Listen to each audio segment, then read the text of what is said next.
So, ang vlog na to guys is para sa mga OFW abroad na gustong i-connect ang kanilang cellphone abroad sa CCTV camera na naka-installed dito sa Pilipinas. Kasi po sa unang vlog po natin, maraming OFW ang nagtatanong doon kung possible ba talaga. Kasi yung cellphone nila abroad, hindi nila ma-connect. So, yun po yung ituturo natin sa vlog na to.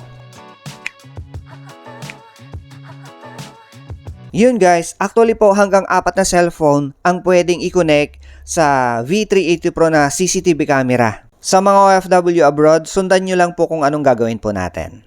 Magda-download lang po tayo ng application na V380 Pro sa ating Play Store sa ating cellphone.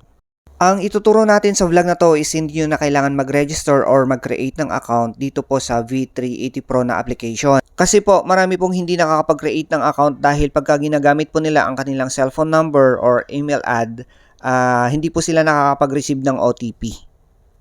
And then ulitin ko lang po sa mga OFW abroad, no, pagka-download nyo po ng V380 Pro na application, yun i-open lang po natin and then antayin lang po natin magpakita yung I have read and agreed. I-check lang po natin yon and then press din natin yung read and agreed.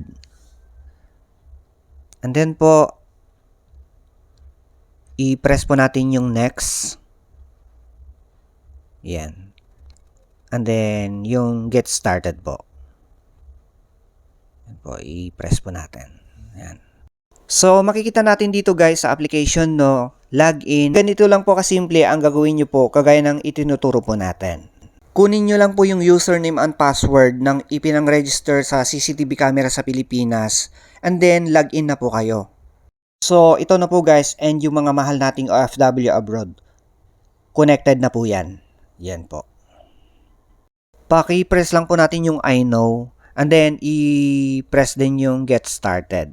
And then last guys is i-press po natin yung parang play icon, yung play button na yon sa ating cellphone, yung pinaka-monitor ng ating CCTV camera. So yun na po, connected na po siya. Yan, ang ganda. Example, yung pamilya mo nakafocus dyan araw-araw, bilang ikaw nasa malayong lugar, malaking bagay po yan para maibsan po yung pagka-miss mo sa iyong pamilya. Dahil hindi biro po ang mawalay ng matagal sa ating pamilya. Lalong-lalo na po yung mga OFW abroad na matagal po ang kontrata.